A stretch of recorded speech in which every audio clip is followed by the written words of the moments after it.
What's up, guys? We have a very special episode for you all. Bringing back Owen, one of the OGs. He moved away. He's here visiting, and he's back on this episode as we talk over the Mariners and how they're still in first place. 11 games above 500, 7 games a half up in the division. All great things, and here we go. Hello, everybody. Welcome back to the Sogcast. I'm Patrick. I'm Matt. I'm Garrett.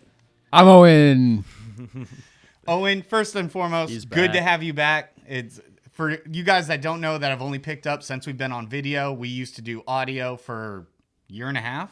Yeah. 50-something episodes, I think. Yeah. And Owen was a huge part of that. He then moved away, and we are so excited to have him back.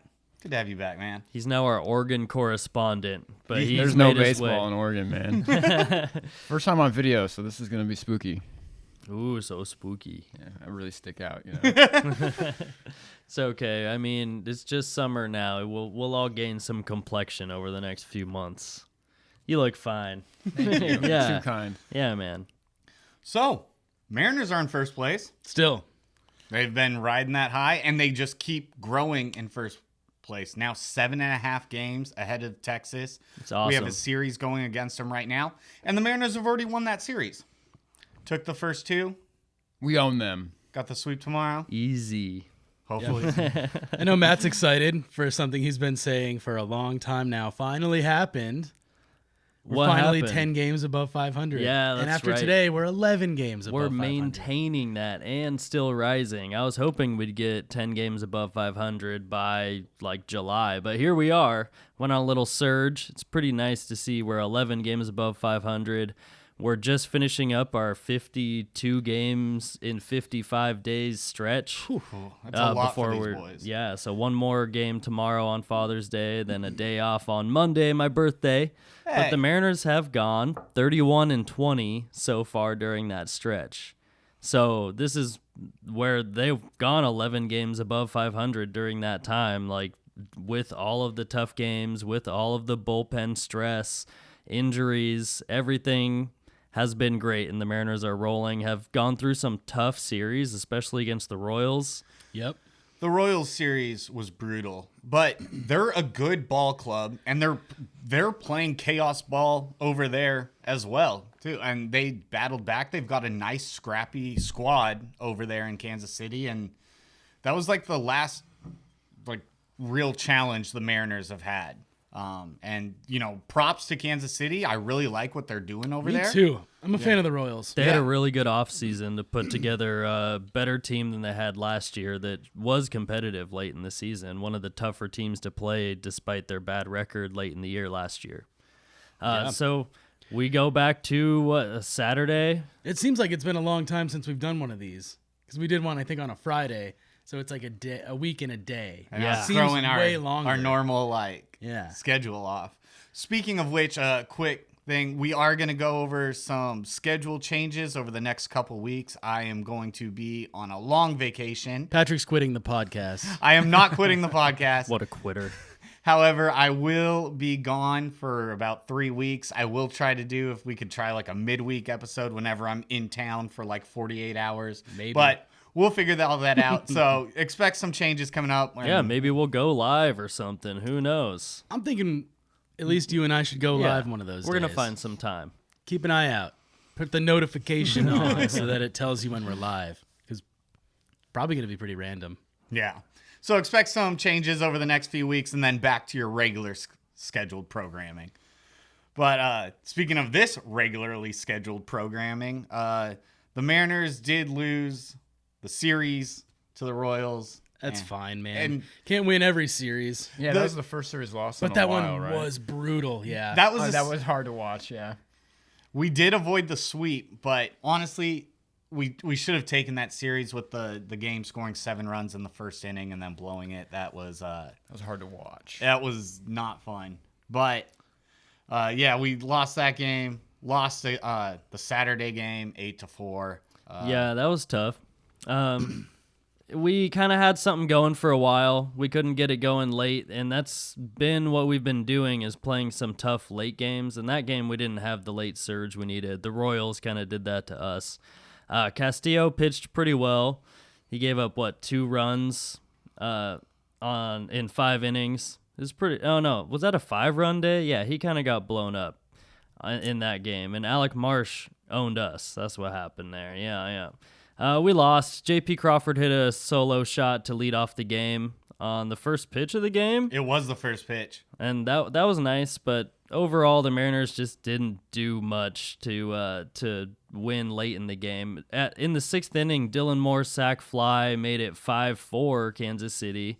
So we were close at that point, but we didn't have the late push we needed. And KC just beat up on Snead and Thornton and put us down and took the series that day.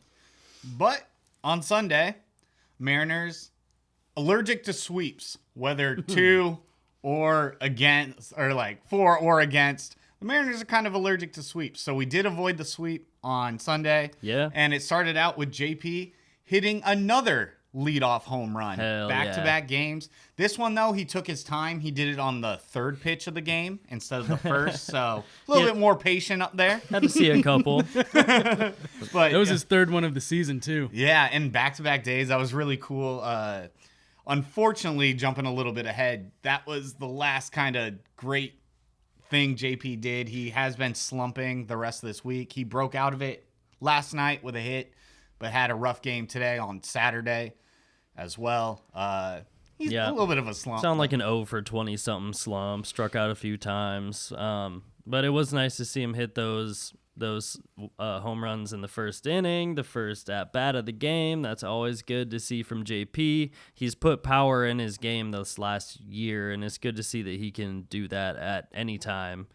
He's not just up there to walk or slap a single. He's up there with some power potential as well, which is really good for a leadoff guy, a guy that can reach base and put one over the fence. That he's added that to his game. I like that about JP. And then in the next game, he also, in the first at bat, he pumped one to the warning track and almost made it 3. But that would have been sick. Yeah. Oh, another exciting thing about this Sunday game was the major league debut of Tyler Locklear. Oh, yeah? He has been called up, Ty France, after his most recent record-breaking hit by pitch. Franchise leading. Yeah. He passed Edgar Martinez on the list with 90 hit by pitches. So, unfortunately, he has a stress fracture in his heel from that hit by pitch, and he's out for at least 10 days from that point. It's going to be a little bit longer than that, I think. I don't know. They're kind of been pushing optimism on this, that he should be back sooner rather than later. And we have seen optimism from the front office before when it comes to guys like Matt Brash and Santos and guys like, they're like, oh yeah, they'll be back soon. And then we find out they're gone for a long time. Let's hope that's not the case for Ty France. We are hearing optimistic things from the front office, from the people in the know. And so let's hope that that's true and Ty France is back. However, I wouldn't be upset if it takes 5 more days the way Locklear's playing. Locklear has immediately made a good impact. He's had a really nice start to his career. He's already got his first career stolen base, his first career home run, all that. And he's been really nice. And he's got nice hands at first base. Playing great defense at first base. We saw it today to end the game. Yes. And he's done that in prior games too this week. He's already made some great diving plays towards the line. He's really good at first base and at the plate. On the bases, he looks good. He stole a base today. Yeah, so he's got a little bit of speed. I like everything he's doing so far. And even though he's not a traditionally like speed guy like we see with Ryan Bliss being called up, and even Class A when he was called up earlier, I do like that the Mariners have been kind of pushing this speed thing into their game. They've really made it like a point of their team identity. Even our first baseman steals? Yeah, Whoa. Cal Raleigh has a couple stolen bases. Cal can get going. And I heard this interesting quote from Bucky Jacobson on 93.3 Sports Radio the other day. Speed doesn't slump, which I thought is really interesting. So, let's say the hitter isn't hitting the ball, is struggling at the plate or even in the field. Using him as a pinch runner, you still have speed. Speed doesn't slump. It always puts the pressure on. Yeah. Julio was getting some bad jumps early on. He's fast. He kind of slumped. So I don't know. His speed slumped a little bit. just It's just more just like a little- it was more too just in like his head, counterpoint man. for you. more like bad reads on stolen Yeah. bases. Yeah. and He was stuff. 2 in his head. Yeah. Speed is there though. Yes. Oh yes. But I mean, that's such a important part of our game that we really didn't focus on for a good grip of time there. And it's nice to see it now. We have the option with, like you said, Bliss. Yeah. Robles. Robles is a fast guy. Luke Raley can steal some bags. Yeah. I like the nickname that they've kind of been giving him, Thunder Horse. I like that. I was gonna say Baby Donkey. Raley has been phenomenal. Demo is another guy that can steal a Hell yeah. bag. Like Yeah, I anytime. really like the speed that we have added to this, and it kind of came up out of nowhere. Yeah, We weren't like a speed team, and then like it's a welcome addition. Yes, it's very, very nice. Especially like a month ago, front office is like, what if we had really fast guys on our team? Finding ways to win, man. Adding bunting and speed to your offense helps a lot. We haven't seen a lot of that these last couple years, and that's just more tools to play with down the stretch here. Bunting. Bunting is the best, dude. Yeah, what do you think about this bunting lately, Owen?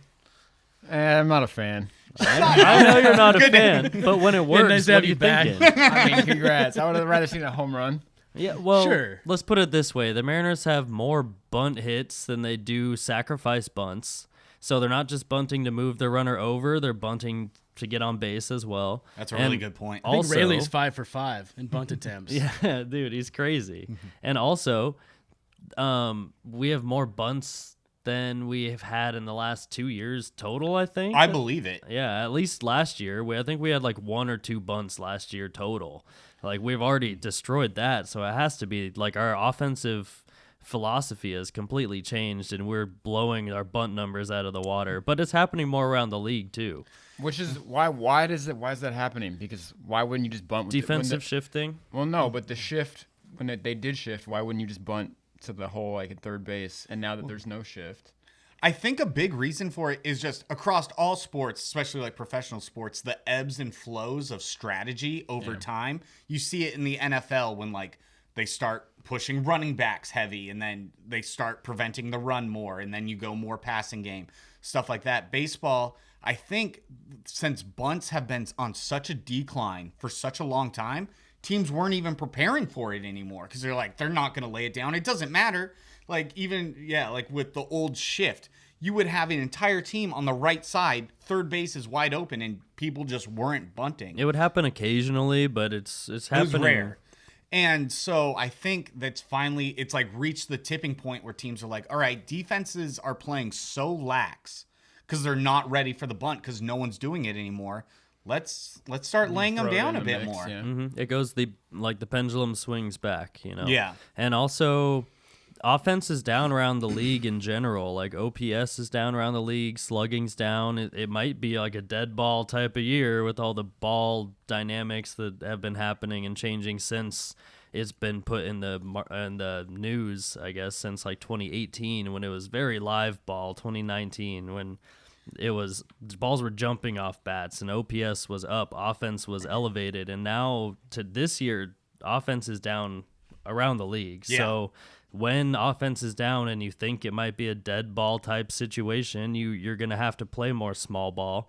MLB's made the bases bigger, and also they kind of wanted to bring back more stolen base bunt type baseball. It makes a more exciting product when you're forcing action to happen, and if that kind of action happens, it's a lot of pressure. It's high pressure situations with that pitch clock going down, and a lot is happening. I think it's a high intensity play, even though it seems like the dumbest thing to do offensively, at least in recent philosophy. So I like the way that the pendulum is swinging back because it's an important part of offense, and we're using it very well.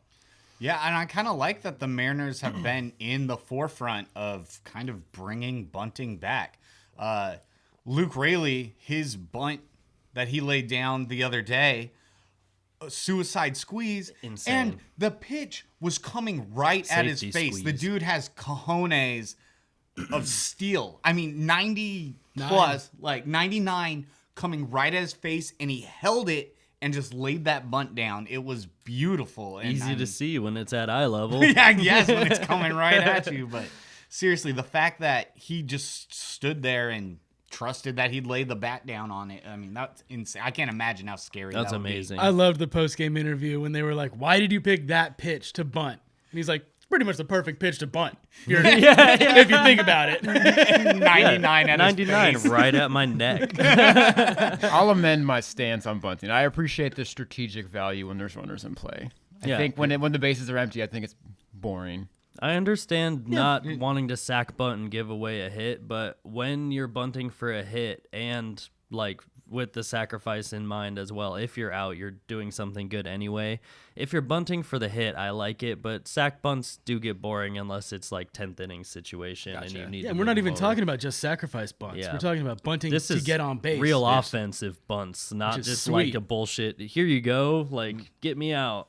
So I like the style of bunting that we're using, an aggressive. Let's get on base. The fast guy's up. We're gonna move them over and possibly make this a hit. And it's been happening more times than not because of defensive positioning. We're taking advantage when we can. Anyway, Sunday, the Mariners end up winning Sunday 6-5 over the Royals. Avoid the sweep. George Kirby goes deep, 7 innings, 5 hits, 1 earned run, no walks as usual, 4 Ks. Raggins is nasty, though. Cole Reagans fucked us up a little bit. Yeah. He went 6 innings, 3 hits, 1 run, 9 Ks. You know what's also funny is the only run that Kansas City scored off of Kirby in that game was off of a squeeze bunt. Yeah, I think it was like a safety squeeze type situation where, if the runner read the bunt and went on contact, kind of like on the read, not like he's stealing home. And that's the same thing with Rayleigh and Bliss on third. Like he didn't know necessarily Rayleigh's gonna lay that down, so he has to make a read on it. But he made a perfect read and broke for home, in that other game. But yeah, that is crazy. They scraped across the only run they could with a sack squeeze bunt. And George Kirby dominated them, man. He's been really good his last few starts. He's putting his season back together after having a few stinkers here and there. Getting blowed up. Yeah. Mariners won. It went into extras. Another 1-run win on the road. Where all the exciting stuff happened at the end of the game. Yes. Locklear was clutch in the 7th inning. That was his first career RBI, a double, first hit and RBI. He scored Mitch Haniger from first, then Rojas drove Tyler in from second. He got his first run all in the same go. Yeah. So in his first couple games, he's already starting to make an impact. Rojas got picked off being aggressive on second base, and then Bliss singled. So like we could have scored another run there, but we didn't. Munoz came in the 8th inning for the toughest part of their lineup. And it's been happening more often in that high leverage spot. It's not a save situation, but I mean, who else do you want to face Bobby Witt? Yeah. He's scary. The Royals were hungry for that sweep, and they just would not roll over, man. No, the Mariners tacked on a few in the 10th, and then they tacked on 3 in the 10th, and then because Raleigh had a 2 RBI single, which was nice, bases loaded, 2 outs. But then in the bottom of the 10th, Royals hit a 2-run home run, brings it within 1. Saucedo comes in, gets the last out, 1-out save. Efficiency. Good for Sauce. Yeah. Yeah, he had to go pick up Bauman. Bauman was the think guy it was giving Bauman. up the bomb. He has not been good in high leverage spots at all. I want to say I am shocked that Bauman keeps getting the ball in these high leverage situations. Me too. He currently has 0 saves and 3 blown saves. But he's 3-0. Yeah, because the team scores after he. They pick him up. Yeah, dude. but seriously, He's been I so mean, lucky. come on, he's had 3 chances now to close out a game, and he's blown it 3 times. And by sheer luck, the Mariners have won the next inning, so he gets the win for it. I don't know. Diaz has 3 blown saves for the Mets this year.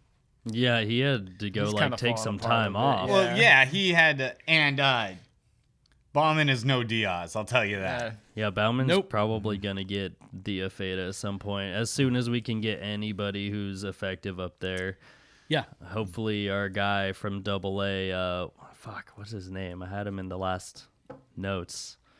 We have a guy that in AA who had a really good May. It's a guy that we've shortened up his starts so that we can put him in our bullpen really soon. He's coming. I'll remember his name during this episode. Isn't it weird that we have a Bauman and a Bowman, two Kirbys, a Raleigh and a Rayleigh? Yeah. Kirby, just pumping out clones. Raleigh, Rayleigh, Bowman. What the hell? Yeah, it's insane. Mitch. Oh yeah, two Mitches. Yeah, the weird. Raleigh and Rayleigh one is also kind of hard, like saying them back to back and not to like fumble over your words. But It's fun. For some. Some people might find it really difficult. Yeah, the Mariners had a really nice late inning win. Like, they had a really good 10th inning where we're working walks, we're working counts, we're getting the clutch hit. Cal Raleigh gets the clutch double. He had 2 clutch doubles in this game. I don't know. Cal Raleigh's always coming up big. Garver's been better at getting on base. Dylan Moore works counts like nobody's business. You know that if they are 0-2, they're going to battle back. We do have some strikeout guys like that won't be able to do that, but a lot of people have been taking this JP style approach and really working the counts back from 0-2 to 2-2 to 3-2 and possibly walking or getting a better pitch to put a swing on. And that's the kind of philosophy we need to see, and that's been happening since Brant Brown's been gone, especially. It has been noticeable. Something's changed. I mean, it kind of feels like, I don't know, like pulling, like the game Kerplunk. Yeah. And you pull the one and all the marbles fall through. It's literally like, it's like firing him. And that was like the straw that we pulled through. And now all these marbles are falling into place. And yeah, we've changed a whole bunch of stuff, like how we're focused more on speed, bringing up bunts out of nowhere. All of this stuff has happened since the firing of Brown. And it's just like, I mean, there's no way he was holding the team back that much, right? I just don't think there's any need for an offensive coordinator in baseball. I don't know. And it's the if you are weirdest the thing. offensive coordinator, how about telling him to lay down a bunt every once in a while or Yeah. something? Like, coordinate that shit, bro. Mix in a bunt, bro. You're fast as hell. Are we still K'ing like 10 times a game?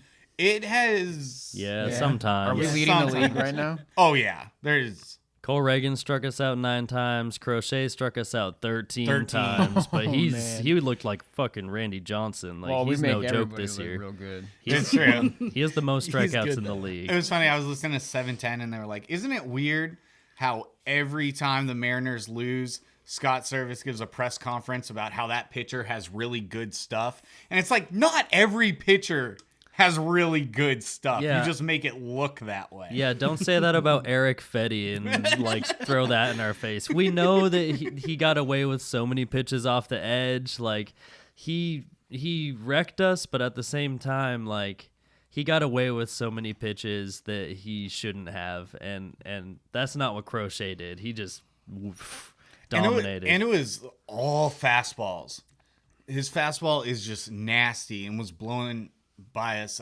His 2 fastballs. Yeah, the I knew four-seamer and the he threw two-seamer. one changeup. It Yeah. got hit for a home run, and I was like, "Well, I guess I'm just going to throw fastballs again," and it worked. Yeah, that was the 4th game of this series Yeah, with yeah, the White Sox. So Monday we started this series with the White Sox. And we needed it. I mean, we didn't need it, but it should have been a sweep. Although, Should have been a sweep, but Garrett Crochet, like that's why we're mentioning. You can't do anything about the strikeout leader in the league, and also he only had 17 walks on the season going into that too, and he only walked 2 of us, both in 1 inning. So, I mean, you can't do anything with that if we're already so poor of an offense that we strike out at a league leading rate. yeah.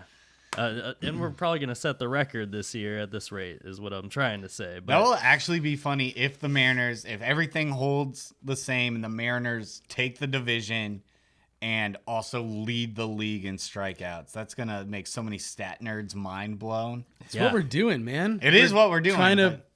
Trying to prevent runs. And if you can do that effectively, which is what our starters are doing, Yes. we do. you don't hit need to homers. score 8 runs in a game. Yeah. In theory, usually. but you kind of still do. you can't just win every game 2-1. Yeah. Or Pitching maybe heavy. you can. You can't. Pitching heavy, defense heavy. We're run prevention team with some guys who can hit bombs too. So the more runners you can get on in front of those home runs that happen more often than maybe half the teams in the league. I think we're somewhere in the middle in home runs. We do hit the ball over the fence. Yeah.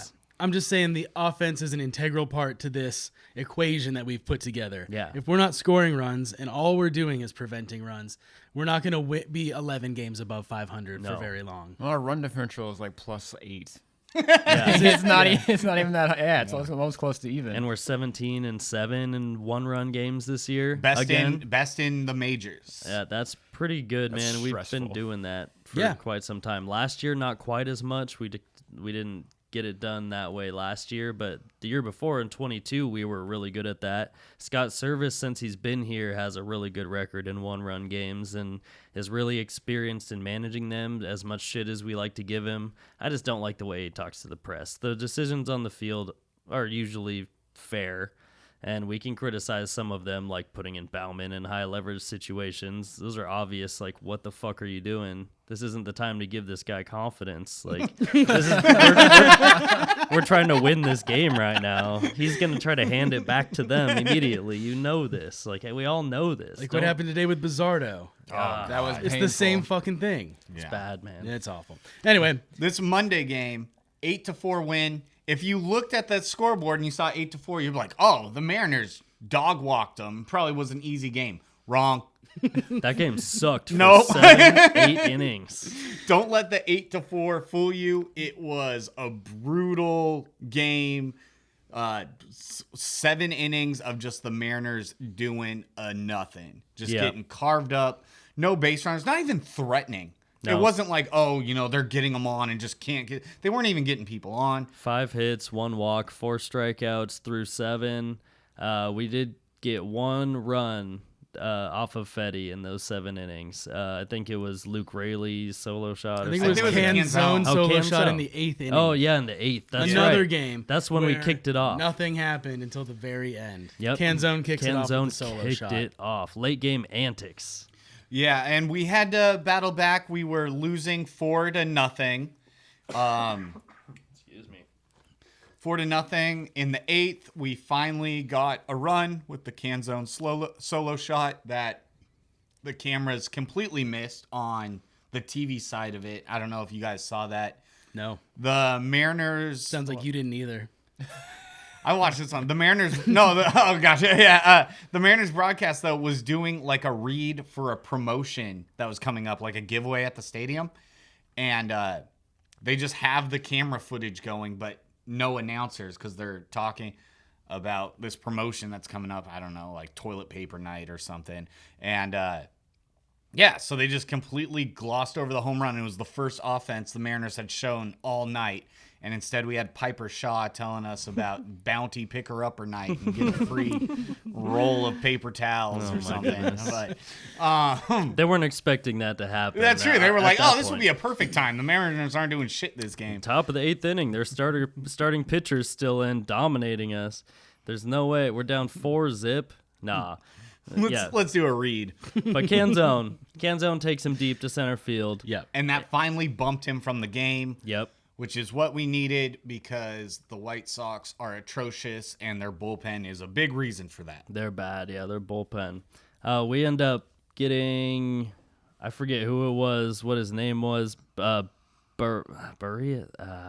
I don't remember his name. We ended up getting a single. It was Bliss, JP, Rojas, and Bases loaded, nobody out. Yep. So they all get on base. Julio's up. This is when we want Julio to break out. It's June now. He's up to bat with the bases loaded. And no 0 outs. And he strikes out. So that sucked. I really want to see Julio get going, which he is, but I want to see him make the best of those types of situations and really get the ball rolling. Cal Raleigh came up after that. He also struck out looking. And the pitch, it was a strike, honestly. Yeah. It hit the corner of the zone. The problem is that the umpire was not giving that side of the zone to the Mariners pitchers. Mm-hmm. And Fetty was getting it all day with his cutter. He was getting it all day, and even in just the last inning, Cal behind the plate was catching balls on that side, on that corner, and was not getting the calls. So for Cal to then get rung up on that pitch, which, it was a strike, but it was more of just being pissed off about the calls not going both ways. Yeah. And he let the ump have it. And immediately, he was in that ump's face. And I'm surprised the ump didn't throw the hook immediately. Luckily, Scott got out there and said something before he got the chance to. Cal was like a quarter of a second away from getting tossed. Pretty sure if Scott dude. wasn't there, he was going to. But since Scott came out, he's like, good, thank you for being here, because I was about to toss him, and I don't want to. So you go. Yeah. And we got to sing Scott's praises on this. This is what we've wanted to see from Scott. I want to see him do his job. You're right. He should have been out there quicker, but he was out there quick enough. He did his job. Quick enough. He did his job. But we've needed to see that fire from Scott. And this time he actually showed it. It was nice to actually see him go out there and get in an ump's face and, get ejected, get tossed, and one, protect your player, and two, show the team that you care and that you're trying to get that fire going. And that ended up being huge. Huge. Later on, that we'll get to in just a second. So Cal strikes out. Yep. Julio strikes out. That's now bases loaded. 2 outs. 2 outs. Mariners special. Yes. Yep. It was about to be a brutal Mariners end special. to that Mariners special. Yeah. Well, Mitch Haniger came up to the plate, though. We know what Mitch Haniger likes to do in these situations. He's the king of parachute slice job into center field, like just over the infield. He's been doing this for years, and he does it again. He comes up clutch with he dunks one out there and scores 2 runs, and then we go up. We score 2 runs to make it 4-3. Yeah, so the Sox are still beating us, but that was a huge clutch 2-out, 2-run single when we needed it the most with the bases loaded. No Mariners special. Yeah, they avoided it. It was I like awesome. Mitch Haniger. And so that's the thing. Mitch Haniger has been kind of having a down year overall, but those are the types of plays where you need that veteran presence, and he comes through in those moments when it matters most. He does. Oh, this is the Rayleigh bunt that we were talking about. This Yes. is when this happened. So it's 1st and 3rd. Rivas came in to pinch run for Haniger, his pinch runner, because Dylan Moore went on the paternity list. Rivas got called up real quick. I was like, oh, where'd Rivas come from? But yeah, then I realized. So Rivas came in to pinch run. Rayleigh's up, and he gets that bunt down. We were just saying that pitch was 90-something, high 90s, up towards his chest, neck, face, somewhere up there. And he gets it past the pitcher on the third base side of the mound. The third baseman had just shifted over a little bit farther back because he wasn't bunting on the first pitch or two, and he got it past the pitcher, bunt single, and we score the tying run with that. That was the coolest thing I've seen in a while. I love the Mariners right now. This offense is the bunts. Let's go. Man, on the radio, the broadcast team was losing their minds. You could hear the crowd was losing their mind. I'm sure on the TV side of things, they were like, Eddie lays it down. What is that? Blah, blah, blah, blah. Luke Rayleigh was losing his mind, too. Yeah. That was huge. A scary moment, though, after that. Fresh up rookie Locklear took one to the helmet. That was kind of scary. Little headshot. I think luckily it hit his brim a little bit instead of his actual ear hole, you know what I mean? But Kopech throws some nasty heat, and that is not nice. He wasn't happy about what's been going on. He was kind of getting blown up a little bit. He let one fly, and it ended up at his head. And Kopech needs to be able to control that at the end of his night, where he knows, hey, man, don't just let it fly like that. Be responsible, because you got to know that dude's a rookie. You are pissed off, but that I don't know. I don't know how to feel about Kopech with that. I can tell he was just pissed off, and he kind of let one fly, and it didn't go well for him. We are fortunate enough, though, it wasn't an injury or anything, like you said, hit the brim. So damage, minimal. None. So that was all good. Mariners ended up batting around in that inning. Yep. And Canzone ended up being the last out, but he led off the inning with a home run. So Hard ground ball up the middle, out to end the inning. But yeah, bat all the way around. That's the way to do it, man. You come straight back, 4-4, tie ball game after just a terrible day of listening to the Mariners getting dominated. It got exciting real fast. then ninth, Mariners the White Sox kind of threatened a little bit, got some runners on or whatever, but Stanek came in, shut the door, and we're on to the bottom of the ninth. That was scary, man, because Luis Robert was up with 2 outs and Yeah. 2 on, and he ended up striking him out. That was a huge strikeout. Oh, one thing I wanted to also give praise to, Stanek's energy, and actually a lot of these relievers recently, when they have come off the field after succeeding in big moments, they are amped, and I love that. It's really cool to see this team fired up. Like, you can tell they really buy in to the team this year, and they're getting dubs, and that it's important to them. Stanek gave a full rock, The horns. yeah, the rock horns, and it was really cool seeing them amped up. And going into the bottom of the ninth, this is where it worked out that Cal did not get ejected. Yeah. Because homie hits a walk-off grand slam. That's cool. It was awesome. It was so sick, man. Launched. It was It's a crushed. no doubter. And so because of that, the Mariners win 8-4. The most heart-racing, frustrating, ground pounding 8-4 win you've ever done seen. Yeah. We score 4 in the 8th and 4 in the 9th to win 8-4. Walk-off grand slam style. What is that? This is something I've never seen in baseball. You see something new every day? That's something new. And especially because it's the first game in a 4-game series against the White Sox. Yeah. A team where we want 4 wins against the White Sox. Yeah. Yes. And to watch a whole game go by and be like, you got to be fucking kidding me right now. Yeah, Eric and then, Fetty. last second, pulled it off. Yeah, I gotta say, Bliss. No, it wasn't Bliss. It was JP and Rojas worked walks to lead off that inning. With 1 out, they worked walks, and that was huge. So, really good at bats just to get on base and give us a chance. And then Cal Raleigh doing what he does, going large in the biggest situations. He has a real knack for that. He's hitting 210, but his OPS is still 7 something, and in the most clutch situations, 2 clutch doubles in I think the next game here. He's just the most clutch guy, man. I don't know how he stays so cool in those situations. Yeah. And I know some people just look at Cal's batting average and they're like that does not tell the whole story.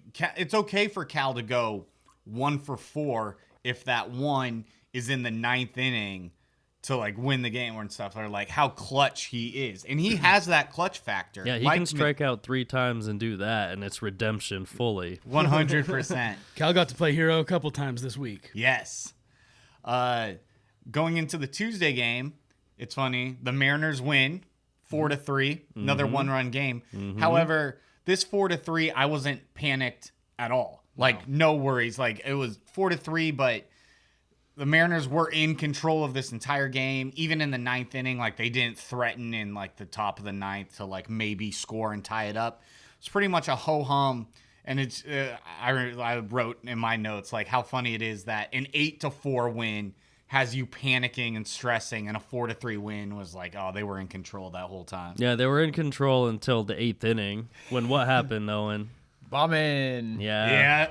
Mike Bauman. Bauman. Totally Bauman. sucks. It doesn't matter. He'll be gone soon anyways. I mean, he gave up a single. The guy stole second. He tried to pick him off at second and threw the ball into center field. And the guy got to third base. He was trying to hand them this game. And then luckily he got out of it with a ground out straight to Rojas, so that runner couldn't go anywhere. And he did strike a dude out. But then Saucedo had to come in and close the door, strike out Danny Mendick. They did have a chance to do something there. But luckily we got Bauman out of that situation, and Sauce came in and closed the door on him. We like Saucedo now.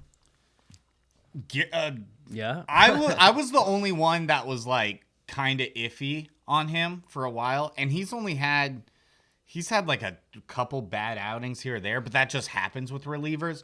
My opinion has actually 180'd on Saucedo.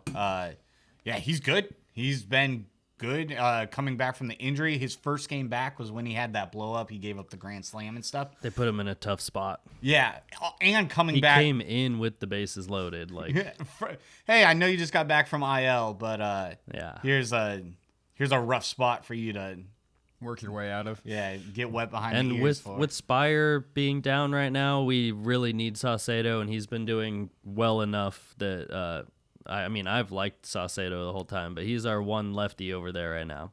Always been a believer. Big fan. Yeah, Fettuccine Alfredo Saucedo. That's right.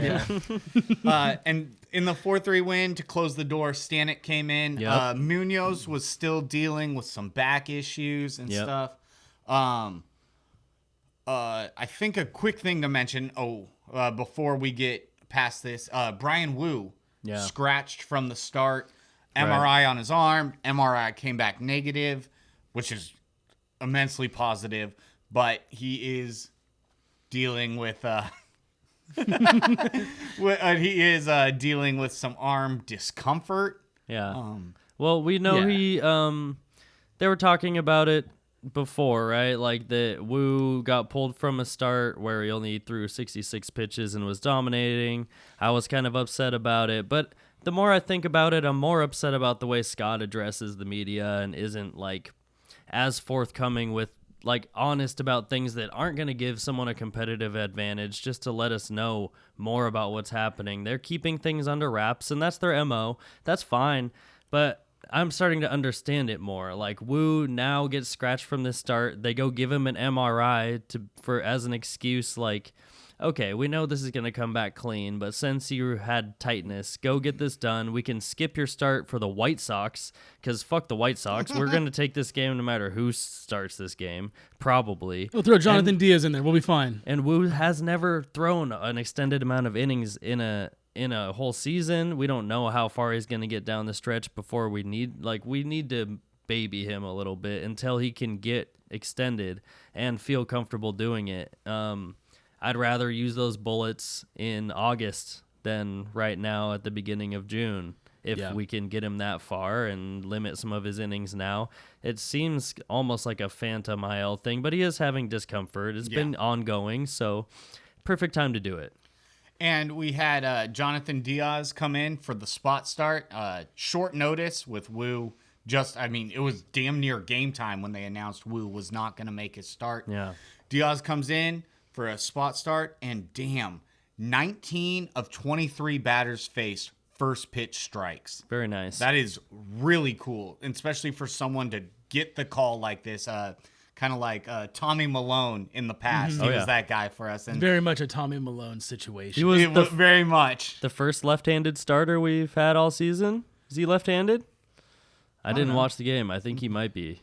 I'll look that up real quick. But he filled up the strike zone. He did his job. He didn't give up very many runs. 2-3 runs over 5-ish innings. Like you can't expect, or 5 into the 6th inning maybe.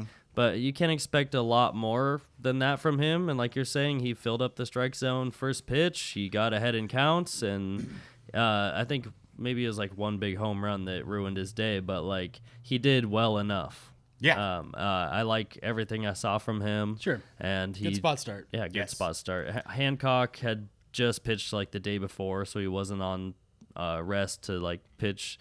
It was unexpected, and Diaz did fine. I got a couple things I want to talk about for this game specifically. Saw JP flash the leather. Yes. Always looking good out there. Just props to JP for being best Mariner always. Rojas' arm at third base looks amazing. His defense is so good. Just pinpoint laser precision Rojas. Kyle Seager 2.0. Dude. Yeah, sure. Kyle Seager 2.0. Yeah, that's right. Or 3.0, because we had Gino beat Kyle 2.0. Yeah. He's a blend of both of them. He's honestly so good. I'm a big fan of Josh Rojas. Me so too. funny that we started the season platooning Luis Urias and Josh Rojas. And then I who the knew- fuck is Luis Urias Yeah, at this point? he's hanging out in Tacoma. I Yeah, knew Josh so- Rojas would work his way into that starting role, and I really had left high it. hopes for both of them. I liked the platoon idea. Yeah, Didn't I pan was out, leaning but Rojas' way, and We got ourselves sure a good enough. third baseman out of it, so I'm happy. Also, it's crazy to see Rojas's arm strength just naturally get stronger throughout the year. At the start, he was digging a lot of balls, not getting it all the way to first base, and now he's just throwing darts out there. He's like, oh yeah, I have to Definitely. throw it through the first baseman. That's right. So there's a couple good things I noticed during that game. A couple of weird things I noticed. Julio comes around to score, kind of misses home plate, and Josh Rojas is there to be like, you need to touch home plate, bro. He's like, oh, thank you. Touch home plate. But it's like, oh, dude, if that throw was on line, this could have been terrible. Julio, Yeah. what the fuck are you doing? And maybe he did barely touch it, but Josh was like, dude, go make sure. Yeah. Yeah. No, that's kind of Like what I Julio thought. might know for sure. I watched but the replay a couple times, and I was like, I don't know. Yeah. He might have missed it. Yeah. And I don't even want it to be that close. good. Yeah, It shouldn't be a question whether he hit it or not. It's great that Rojas Touch was the there. fucking plate. Yeah. So, yeah, God, that was weird. And I was like, oh my God, that could have been so bad if the White Sox were halfway decent.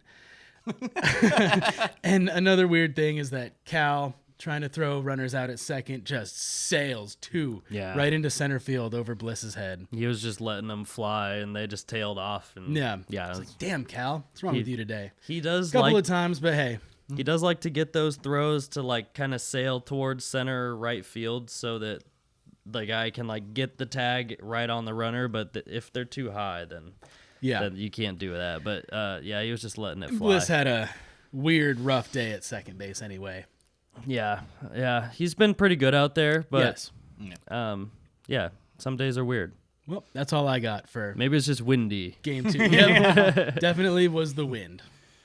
Well, the Sox, they end up scoring 1 in the first. The Mariners score right back. Luke Raley scored Garver on a double, so it's 1-1. The third inning, Andrew Vaughn and Paul DeYoung. This is a game we're talking about, yeah. Okay, Andrew Vaughn and Paul DeYoung went back-to-back home runs, and that hurt. But, the Mariners, they come right back, and they score 1 at least. Julio scored on a Cal Raleigh double, 3-2 Sox. And then all the way into the 7th inning, Cal Raleigh again rips another double. Clutch. This one go-ahead double. Yes. Late. 4-3. And then, the 8th inning, like we said, Bauman came in and it sucked. Yeah, Stanek shut the door. It was a good win. The Mariners all around, they've been doing a lot late, and the offense has been just okay. It sucks to see the Mariners play all these close games against the White Sox, but I do like the energy that they have battling like this through a stretch and making sure they do win games against the worst team in the league. Yeah, it doesn't matter if it's an ugly win. They don't have ugly win and pretty win in the score column. Yeah. All wins count the same. W. It doesn't matter if you're playing the worst team and you're barely squeaking out 1-run wins. Wins. It counts as wins. They're all wins. And Wednesday. Wednesday. Yeah. No, okay, yeah. Yeah. The way you pronounce words is so good. Wednesday. Wednesday. Wednesday. What day? Wednesday. What day? Wednesday. Mariners win 2-1 against the worst team in baseball. Yep. And they scrape out another 1-run win. They win on a walk-off again.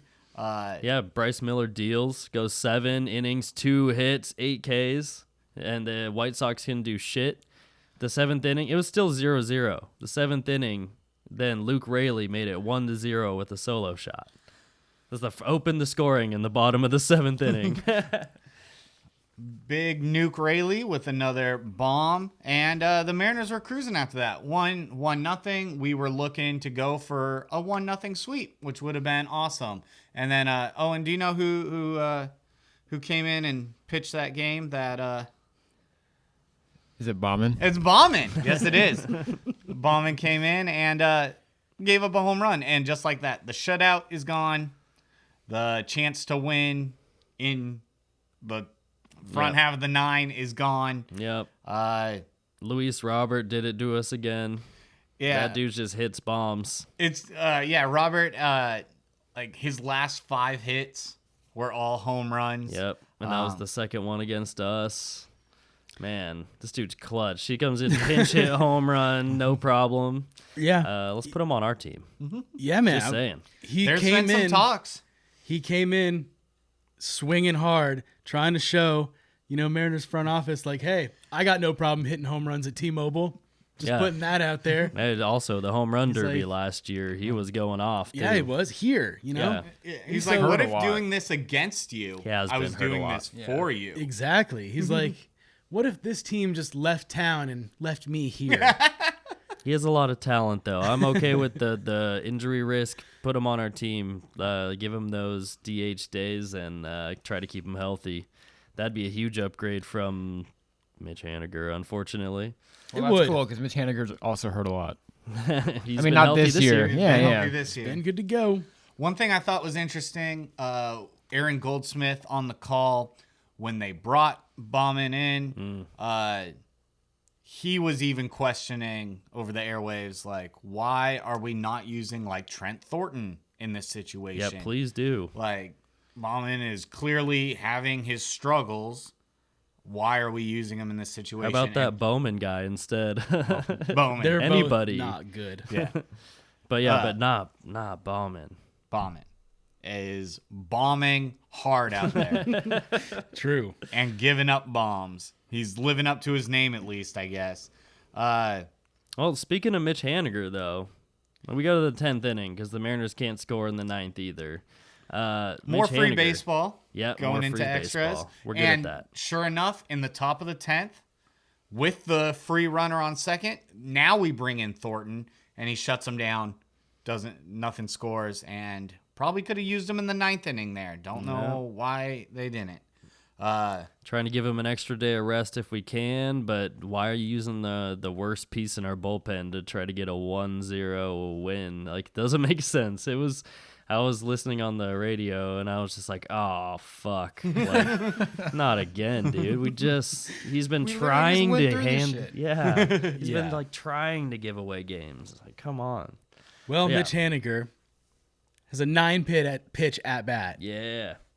He works it and works it and works it. And then he does what he does best and dunks one into the outfield, and we score and we win. Yeah. Little walk-off victory for Mitch Haniger. That's 3 wins in a row against the White Sox. 4th win in a row because we won the last game against the Royals. All these really close, intense, late-inning games. The Mariners were on a roll. This is something that, they can kind of be confident that they are going to take these late games because that's been their culture, and they're showing it, and they're confident in it. And I like it, man. I like it. You need to be confident in those games. Early in the season, we weren't seeing that. But now it's like they're locked in and know what they need to do and are putting themselves in situations to win those games. And coming up huge, like winning them. And like you said, 4 wins in a row, rolling into Thursday, hoping to sweep the White Sox in 4 games, baby. Let's mop up. Achoo! What's that? Allergies to sweeps. Kicking up dust and can't close it. The Mariners do not get the 4-game sweep. Nope. And the last game wasn't fun. Buhner in the booth was fun. Yes. Buhner was hilarious. Dude is chaos. Yeah, it was so funny. So we talked about how Garrett Crochet dominated us. We don't need to say much more about that. Emerson Hancock's spot started that day. Zavala started behind the plate. It was kind of one of those throwaway days for the Mariners. Dylan Moore came back, he hopefully with some dad strength. Didn't have dad strength. Struck out in the first. Right. Yeah. Crochet right off the bat was just dominating us. But yeah, Buhner came into the booth hot in the 2nd inning. It was like mid at bat. I was listening on the radio. Were you on the radio? It was very funny. Yeah, he came in like mid at bat, and they kind of hear him turn around like, "Oh, and it's the man of the hour!" It's like bursting into the booth. It was so funny, man. What was he talking about? Living in beautiful Freedom, Texas. Yeah, Things like that, and I just feel so blessed to Yeah. be up here. back with my boys. Yeah, spending time with my family down in Texas where I'm free to do what I like to do. Just, that kind of thing. I still like him. Okay, Jay. I do too. Yeah, I do too. Like, He's saying that like edge. hell and damn on the radio, and you could tell Goldsmith was like, rein it in, buddy. tone it Like, down a we little don't bit. really do that here, but Yeah, you tell him. should. He was loose. I'm gonna say hell on the broadcast and tell him the bone sent you. That's right. What did I write down? I said, He's like, I shaved a lady's head earlier today. yeah, he said he shaved Cal's head, and then he's like, 2 women, a guy that looks like Ted Nugent. He's just going on like, about whose heads he shaved and how much fun he had. For sure, he had a few beers over there, man. He was so loose. I must learned have. that Griffey shaved Jay's head for the first Buhner Buzz night, and that was fun to learn. Yeah, that's I didn't cool. know about that, but he was having a real fun time on his promotional night, man. Lots of was. people, lots of bald people. Cal looks like Patrick with with a bald head. He sent us a picture, and I was like, "Oh my God, you met Jay Buhner today?" I am Cal Raleigh. But, Never seen him in the same room. It's possible. Yeah, true. Yeah, no, that was fun, man. Buhner is a fun man. It's good to have him around. Mariners Hall of Famer, Jay Buhner. Yes. And that was pretty much all the excitement. For That this was all game. the fun. That was all the fun. Yeah, pretty much, dude. It was all crochet all day. Our defense kept us in this game all day. Everyone was making great plays. JP made a couple really good plays. We had Demo. We had Hancock made a little sliding catch. Locklear made a great diving play. And his first home run. And his first home run. And he put us on the board 2-1 Sox at that point in the game. It was the 5th inning. The only changeup that he threw all day, like Patrick was saying. He threw one changeup, and Locklear put it over the fence, and he said, nope, we're putting that one in the back pocket, and we're not throwing any more of those. Didn't need to. Zavala and JP both worked walks to start off the 6th inning, which was nice. We had a chance to score there. Demo struck out. Julio was up in a big spot with a tying run at second. He battled deep in the count, and he struck out as well. So Julio, again, in a big situation. He's not getting it done in those clutch ones. It sucks, man. And then Garver also he's supposed to be really good against lefties. Couldn't get it done against lefties. He did pump one to the warning track, and we almost got to crochet there, but we just couldn't get it done when we had our only opportunity, honestly, early in that game. But Hancock got through 7 innings. Somehow he got through 7 innings and gave up 2 runs and 1 strikeout. So he does what he does best, stays off barrels, gets us late into the game with a chance to win. And then we didn't. Yep. Right. Yeah, the 8th inning, JP made another web gem. Both came in 1, 2, 3. We deploy our bench platoon. Doesn't work out. We couldn't get it done. The no magic. We've depleted our magic the last 4 games. All the late inning heroics, they wore off, and the Sox end up winning this in extras, actually, against Munoz, because Julio tied this game up in the 9th inning against Kopech. That's right. Big home run. Big home run. Little bit of something to be exciting about. Can the Mariners do it again? No, they can't. But That was the last bit of magic we had in our bag, dude. but it was okay. I mean, honestly, you want to beat the White Sox every single time you play them. Sweeps are hard. 4-game sweeps are even harder. It's just the nature of baseball. However, leading into the Texas Division Series, like, these are the games that are really important, that really matter. And we'll get right into that right after this quick little break. Let's get into it, boys. We are back and now into some serious divisional baseball. We're already up on the Rangers like 6.5 games going into Friday. Or we're 5.5? Five. 5.5. Yeah, going into Friday, right? That's a nice hefty lead. Texas Rangers haven't been offensively producing the way they have in the past. They have some guys. They're dangerous, but we had Luis Castillo going Friday, and Castillo gave up 2 runs in the first inning. It wasn't a very good start. to the game there, but he settled in nicely. In the first inning, though, we scored 2 as well. Mitch Garver hit a 2-run home run, and he's been better. Double agent. Yeah. Double agent Mitch Garver hits a 2-run home run against his former team. It was really, I mean, Mitch Garver has been better. He's not great, but he's also not garbage like he's been for the first quarter of this season. It's slowly starting to pick up, and I'm liking the positives that I've seen from Garver. Maybe catching here and there does help his offensive production. It seems to be since that first game he caught, he's been doing a little bit better, getting on base more. His walk to strikeout ratio is about 1-to-1. He's not striking out a ton or walking a ton. It's like even. So that's good to see. He's getting on base when he's not swinging, and he can work a count. And also he's hitting for power. He's hit a few home runs recently. 8 home runs on the season. Yeah, that's pretty good. He's playing his role well. I like what he's doing now.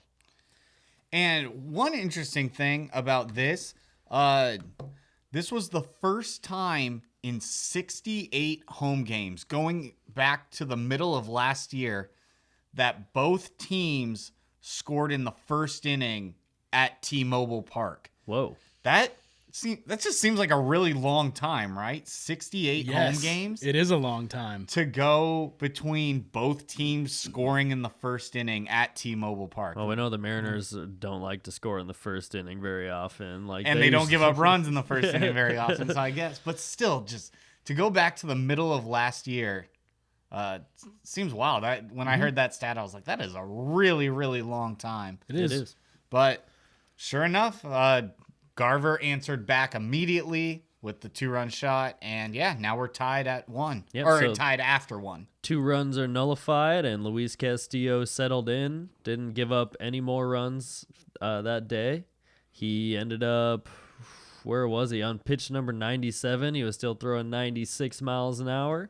He ended up deep in the game and only gave up those 2 runs. It was great. It was good to see that he could settle in and do what he does best. What else? What did we have going on? Julio drove in a run. Haniger slid into second a little bit late, not like hard and into the guy, but he did a good job of breaking up a double play. So we ended up scoring another run, scraping one across. Even though it was an out, it wasn't a double play. That was good to see that Mitch Haniger's aware enough to do that. We had J.P. Crawford scoring. He broke his 0 for 15 slump with a base hit and scored, which was nice, but he's still kind of struggling. Hopefully he can turn that around soon.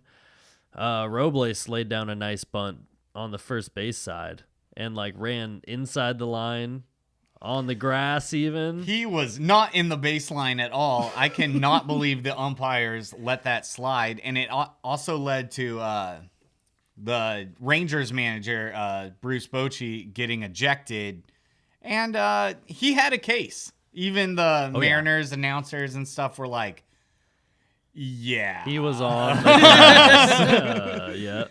Yeah, What do you think about Victor Robles, Owen? You think Victor Robles is a good addition to this team? I know he was a high prospect in 2018 or something. Helped the Nationals go to the World Series. Had what do a you couple think? good years with the Nationals. He's have a lot of opinions on him. Because we had Clase A and young guys coming up with some energy. Do you remember Victor Robles during that run?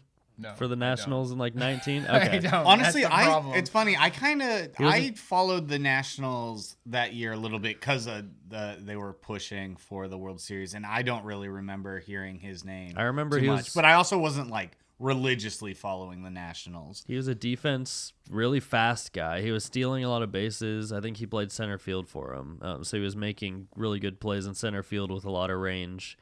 In his younger years, and he stole a ton of bases, so he's a threat on the base, and that's all I really remember is he was threatening that way, but not so much in the power department. But I think he is a good veteran addition at this point.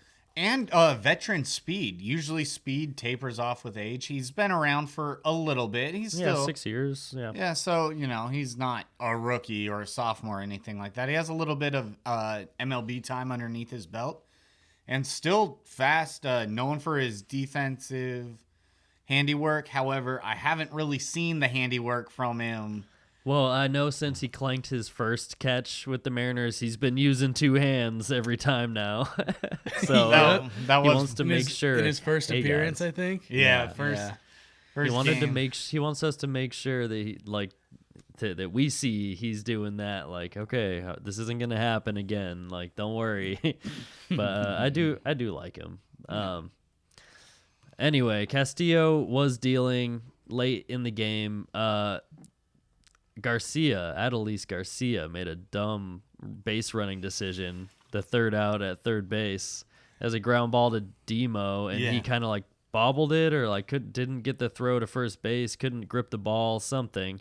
So he ended up just holding on to the ball, and Garcia from second was just going to third because he thought Demo was going to throw to first, and he just automatically ran to third base, and Demo just tagged him out at third instead. Yeah, so that was a really boneheaded It was move. kind of boneheaded, but also it was like an series of unfortunate events for them, and it worked out for us. So what happened is with Garcia on second, Demo fields the ground ball, and he goes to throw it to first, and the ball just slips out of his hand. Okay. But it's like on this side of his shoulder, so all Garcia sees is him fully throwing to first, and the ball just kind of hung there. So Demo turns around to catch it, realizes Garcia is now like 2 feet away from him, and then just tags him out. All right, yeah, I didn't see the replay of that. It I was wanted to check pretty that. funny. It That's could have hilarious. been even like an error, but because it worked out,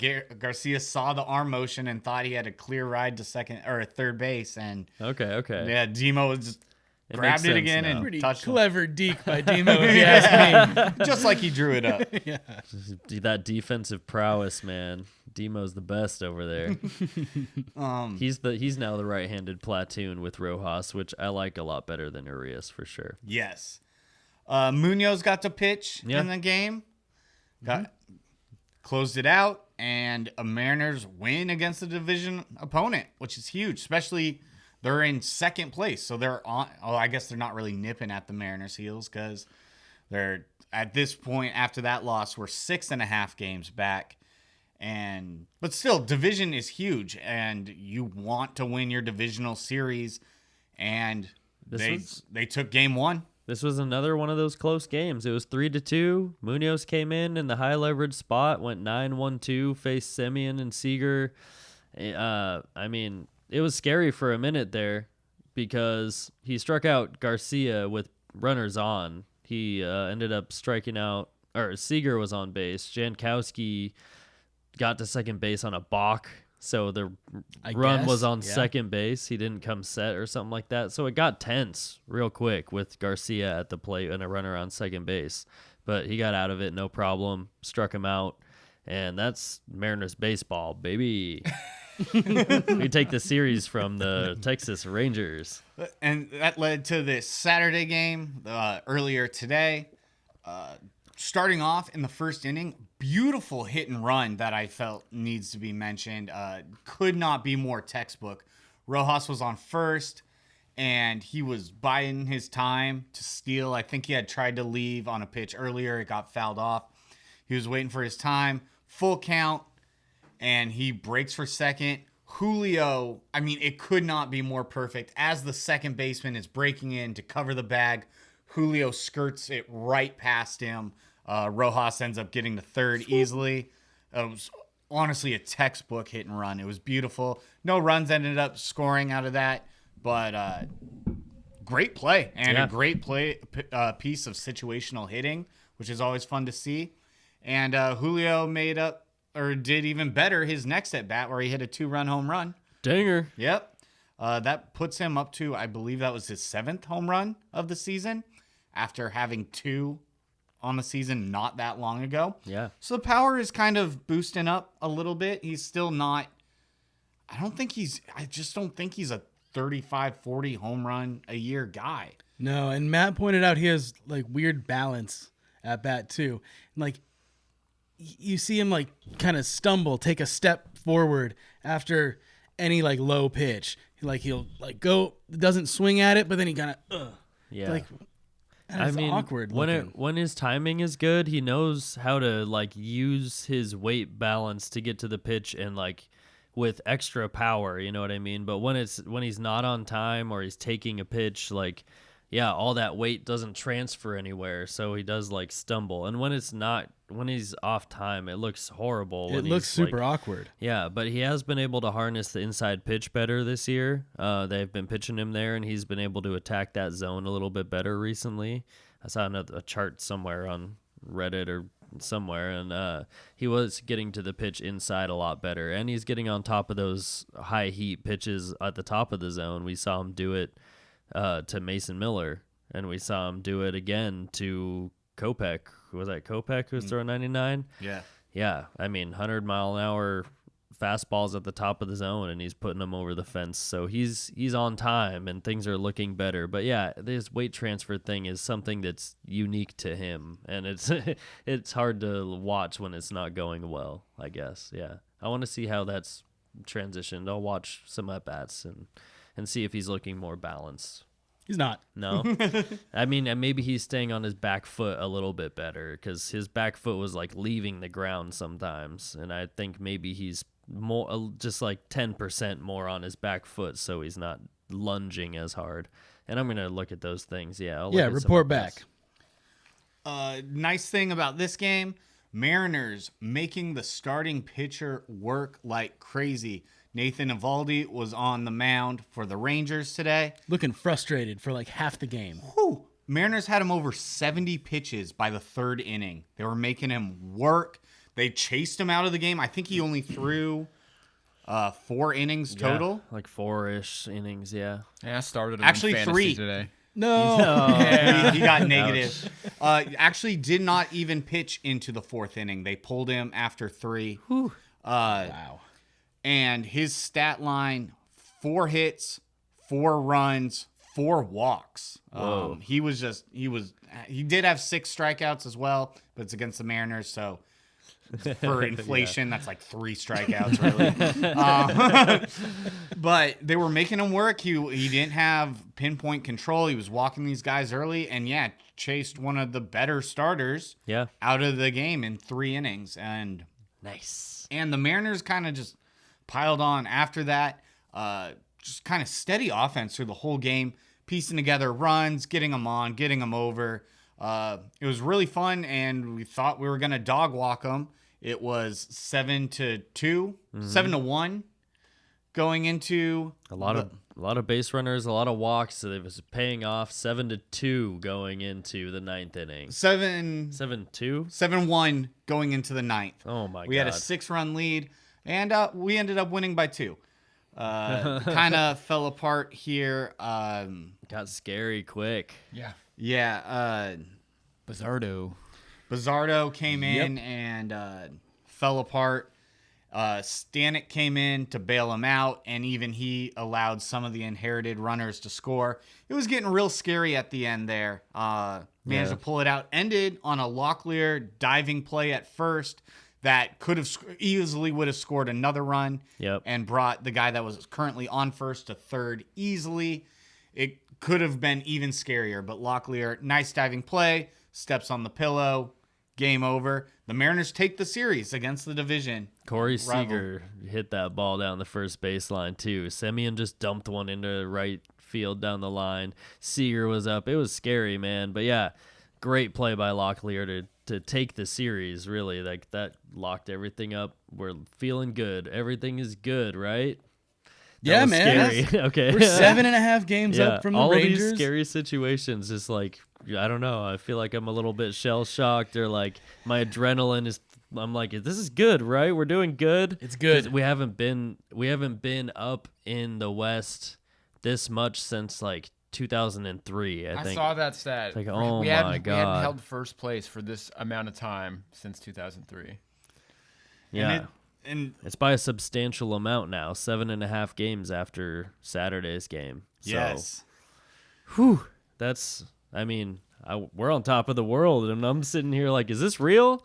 I don't know. Is everything good? I think a lot of people are nervous and just I'm It's nervous, just being bro. a Mariners fan. Like, Yeah. when's it all gonna come crashing That down? is 100%. That is what is racing through my mind every game. The thing though is just the Mariners can never make it easy. Nope. You can't. They just never have a walk in the park. Even in this game, which we thought 7-1 going into the ninth.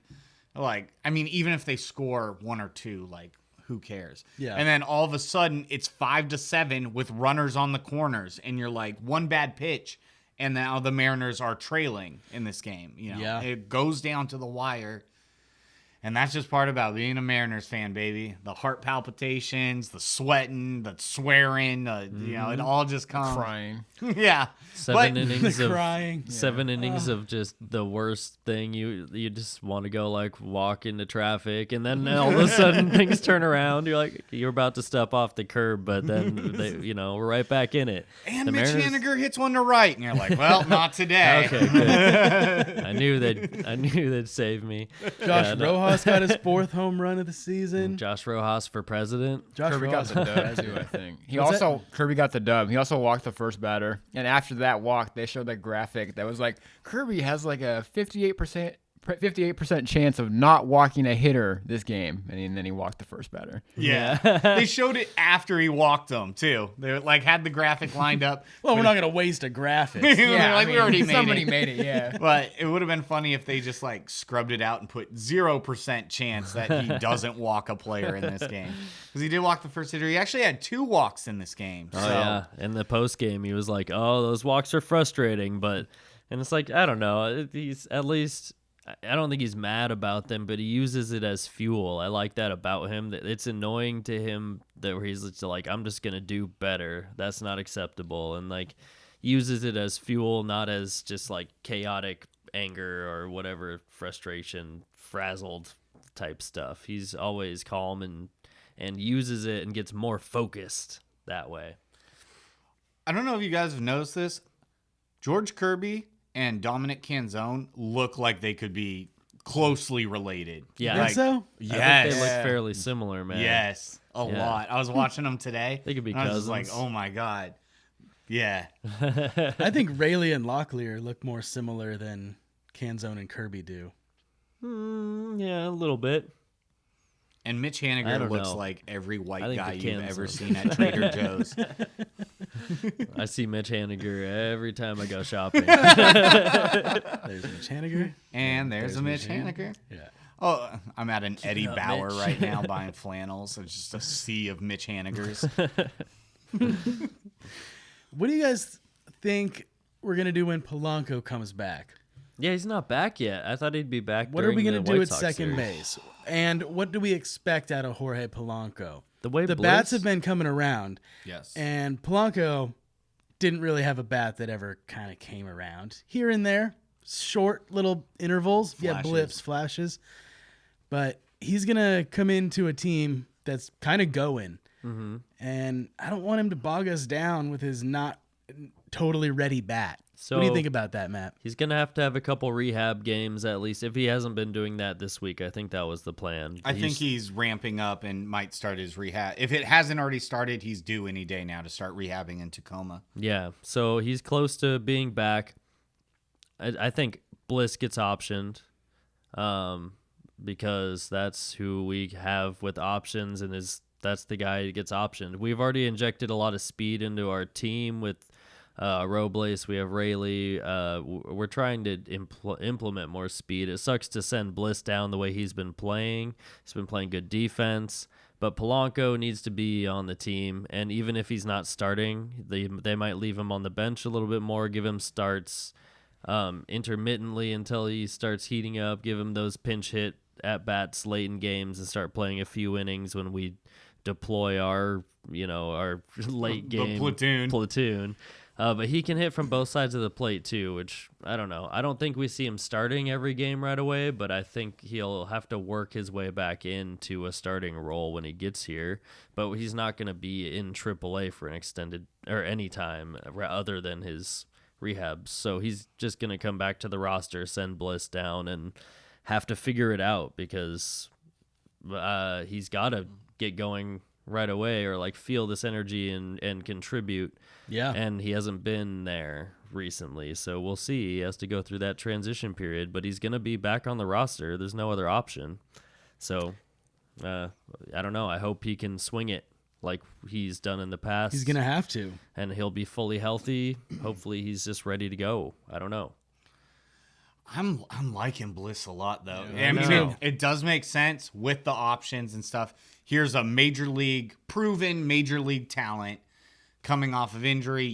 He's the one making the the big paychecks and stuff. It makes sense to put Polanco back in that role and let him prove himself. But I'm gonna be a little disheartened if Bliss gets sent back down, which does look like would be the move. But I don't know. I think Bliss has kind of earned a roster spot.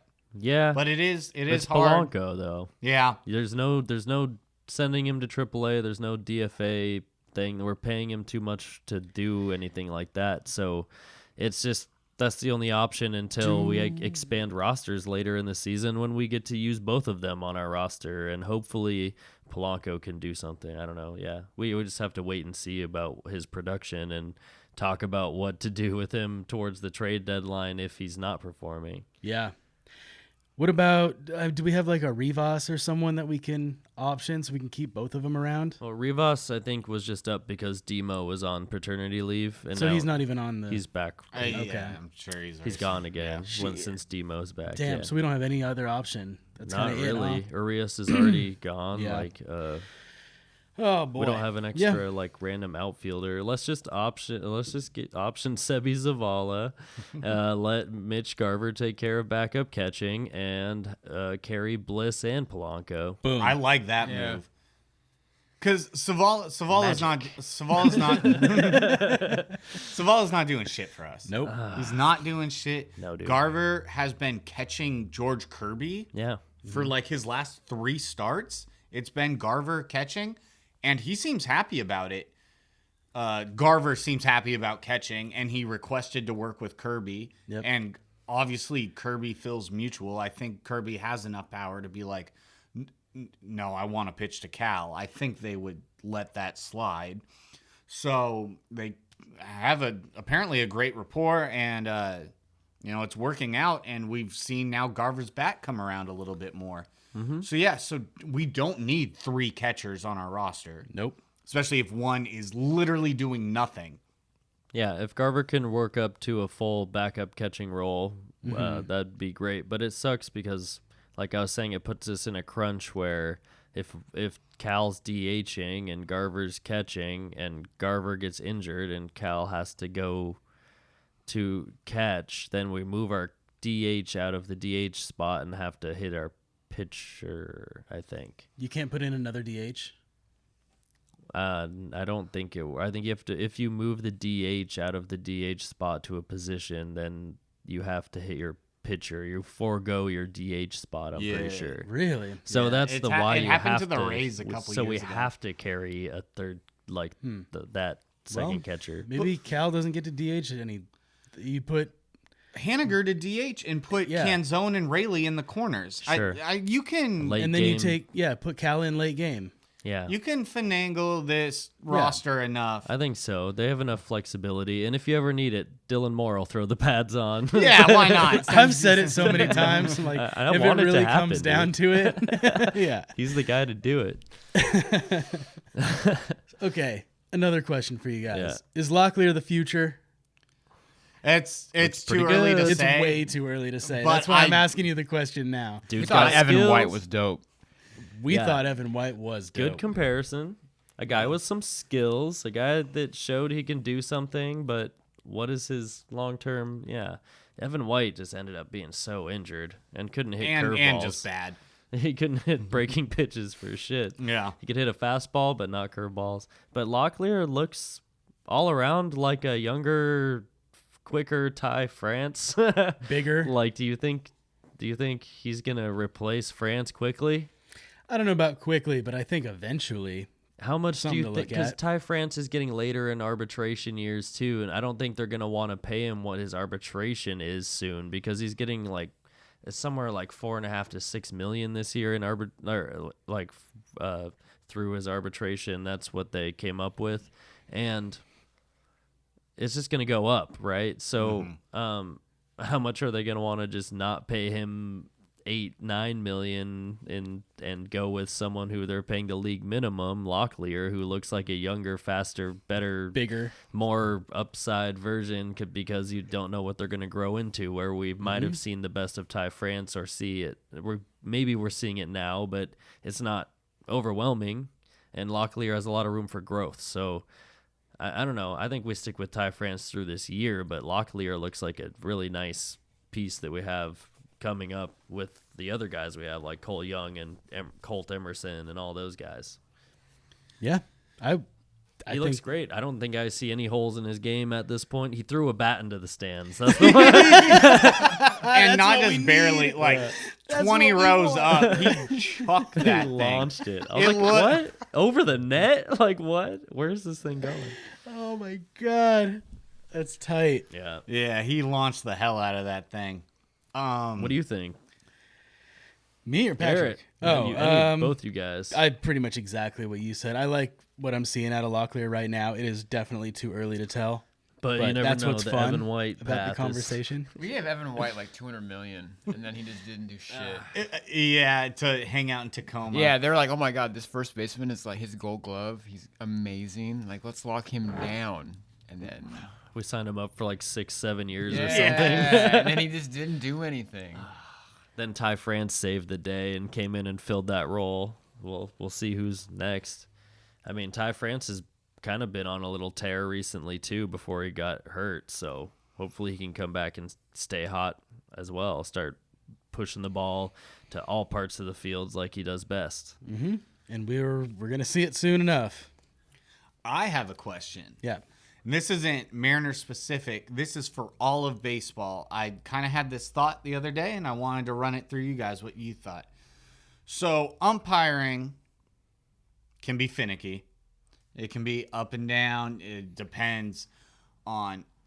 And umpiring this year especially has been a little wild and maybe inconsistent is the right word for it. Now, a change that I thought about making. Think about this. So one of the things is the umpire is guessing at what the pitch is, just like the hitter is, right? He doesn't know if the next pitch is going to be a curveball or a fastball. He's just as confused as the hitter to what the pitcher is throwing. So he needs to read that pitch on its own and then read the strike. And there was no other way in history before to relay the catcher's signs to the umpire unless he went like this and showed him. But now that everyone is using PitchCom, it is electronic to the pitcher. You just press a button, it says fastball. Press a button, it says curveball. Pitcher hears it and knows. What if the umpire had the same earpiece that the pitcher has, so he knows the next pitch is going to be a curveball, and he can read the break of that in the zone instead of being like, oh, I was thinking fastball in this situation, you know. Like, I thought that would be an interesting way to kind of help The umpire has one of each, like one on this year for this team and one on this year for this team's. Like he's wearing, double speakers, so he gets both calls. Yeah, maybe. I mean... Is that not kind of an interesting idea? I thought it was pretty interesting, but I don't know. Like now the umpire has an extra bit of information to call the pitch. It's interesting. Do the umpires? You think they know what type of pitch is thrown? Like they can identify it? Probably. They see more at bats than every other hitter. Yeah, I was gonna say if they're now relying not on like judging a pitch coming in and just getting told what it is, maybe the quality of the umpire goes down. Maybe. I don't know if if them knowing the pitch matters all that much. I think it's not their job to be like fastball low and away. It's like, they're not calling that. Was that a slider or a curveball? Who cares? Like if he has that in his why head, give like, them ooh, that that looked to think more about like a when they gotta slider. be looking at the zone? They called curveball, and his curveball looks like a slider. Oh Yeah. shit! Was that out of the zone That or seems that like hit the not corner? what they're paying attention to. It's an extra layer of information that it's they'd have to work on that and like try it out themselves and test it, but it's not something that I don't know. I don't think so. I think it's too much. I disagree. Okay. It's interesting.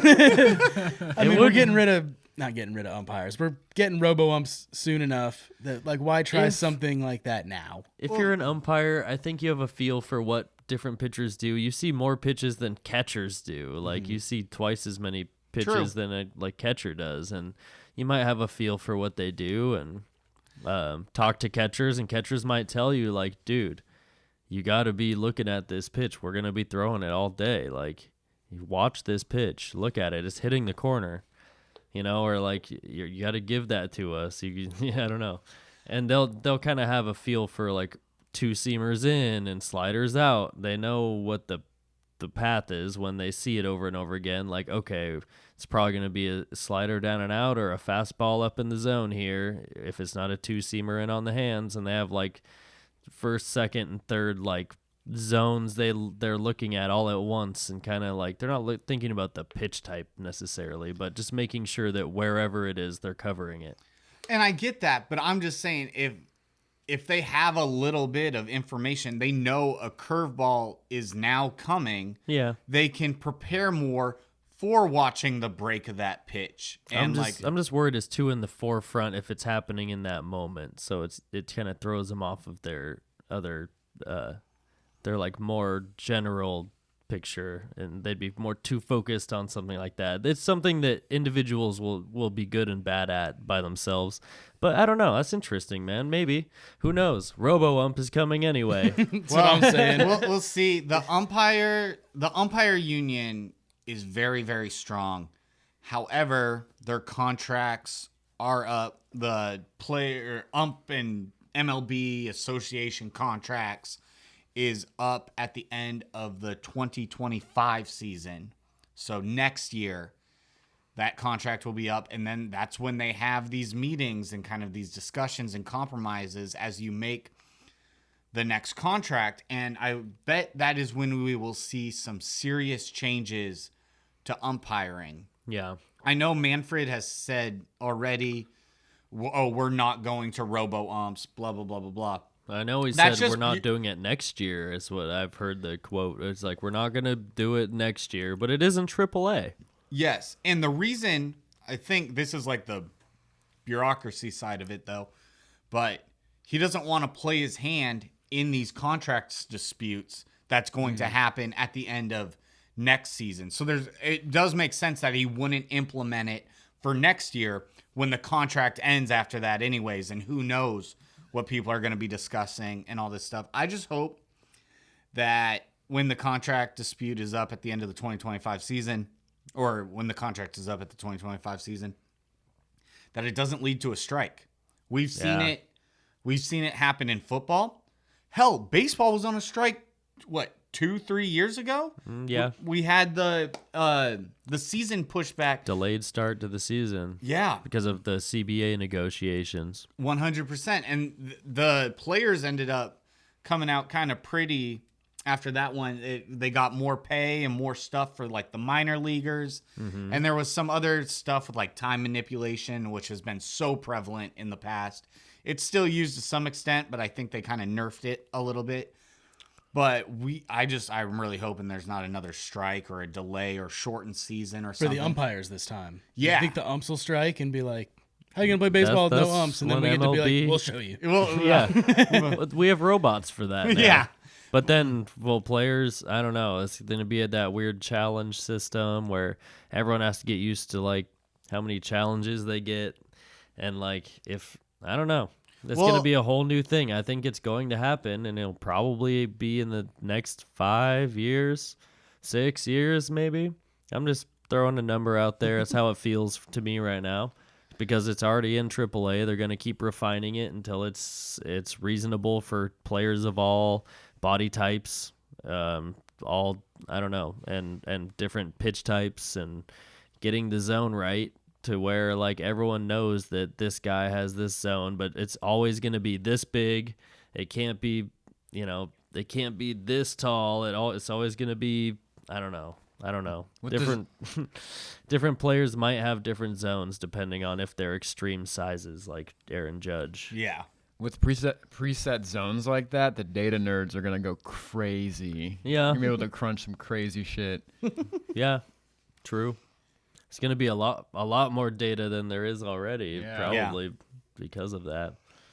Well, I know like a lot of young guys, like these young rookies and stuff, they've now gotten accustomed to the challenge system. Then they in make minors. the bigs, and there's no challenge. You just have to suck it up and deal He's with like an tapping his head. He's like, ah, fuck. Yeah, I'm in the bigs.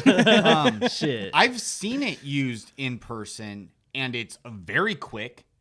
And Isn't it's it like 5-6 seconds? on average. Seriously, tight. The hitter, all the hitter has to do is tap his helmet. They go to immediate replay booth where they zoom in on where the pitch crossed the plate, and they can tell right then and there if the call was correct or not. And If the hitter Nice. gets it wrong, say he's like, that's not a strike. It is a strike. The team gets like docked one challenge. You lose one. I For the think, team. It's not like per hitter. I think So each you can have hitter gets one per at bat. Oh wow! Oh, I heard there's wow. like 2 challenges per team. I or could be something. Yeah, mistaken because on that'd that. be crazy. Like, but that's so interesting to have like one guy who keeps challenging shit and he keeps getting it wrong, and then they have to be Yeah. like, "Bro, stop." I'm not Yeah. sure, but I heard it. You get 2 challenges per team. I think is the last thing I heard. No, you definitely get more than that. Okay. Because you can use it like pretty frequently. When I saw the But futures game, if you don't lose it, then you keep it. So you Yeah. can keep challenging if you're winning them. But if you've lost both of them, then you can't I challenge. think you just get one at bat per Okay. at bat. Yeah, so well, like either you way. like, They got to figure out how and that's many times stuff you can do that it. will dial in and work on. But it is interesting how it's kind of they've been using this advanced technology in the minor league level, and now going up to the pros and then losing that, which seems kind of weird. I hope they also just make some more changes in general to replay. It's so weird how some things can be reviewed and other things can't. Like foul balls can't be reviewed if it's like down the line, which you think would be a major one that you could review, but Yeah. apparently not. That's stupid. They'll replay it on TV for everybody else to see. You'll see chalk fly up, and then it's like, nope, foul ball. No. I think What? it's because like if the umpire calls it foul and it did hit the line and it's a fair ball, the play stops in the moment That's because true. the umpire goes foul and everyone stops running, goes back to their place. Like you don't know what would have happened. So they can't They do it replay like that and be football. like, They go okay, you're place on the baseball in the second. corner of the outfield, and they're like, you stand here. Like you and start running, plays and- like get up to speed.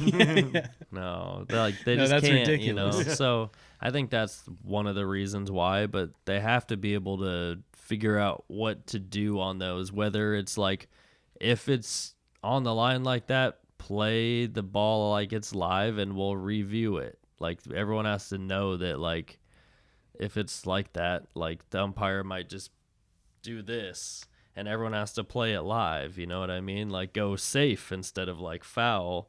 So it's like this ball's live until we figure out if whether it was fair or foul. So I don't know. Yeah, They'd it'd be have like to a better play it safe out than sorry thing. Like just finish the play no matter what the call is. Yeah. and then review it Well- every time. But that's the only way I could see that being a review type thing. There's some weird stuff that you can't review though. Yeah, True. And we're gonna see agree. these changes. A year and a half from now, at the end of the 2025 season, it will be interesting to see what rules kind of shape the game. Yeah. True.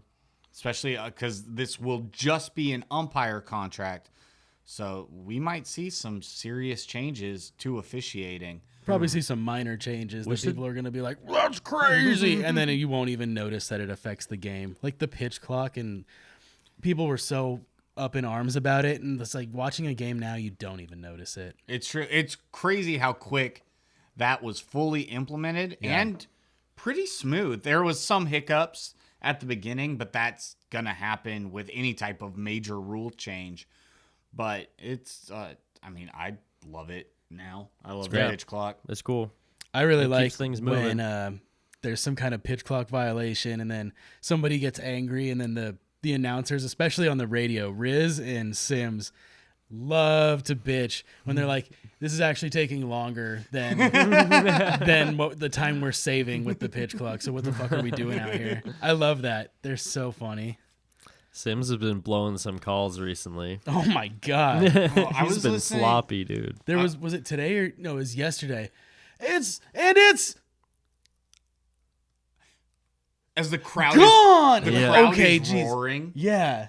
I was like, come on. What, dude? Say something. Say, did he make the catch? Say anything. something. it was just like Anything. 7 seconds of dead air as you can hear the It's crowd gone! screaming because the crowd saw it go over the fence. And just, that 7 seconds of dead air. He also miscalled poor Cal Raleigh with his walk-off grand slam. Dave Sims thought it was a 3-run homer. He called it a 3-run shot. He called the end score wrong. Said the Mariners won 7-4 instead of 8-4.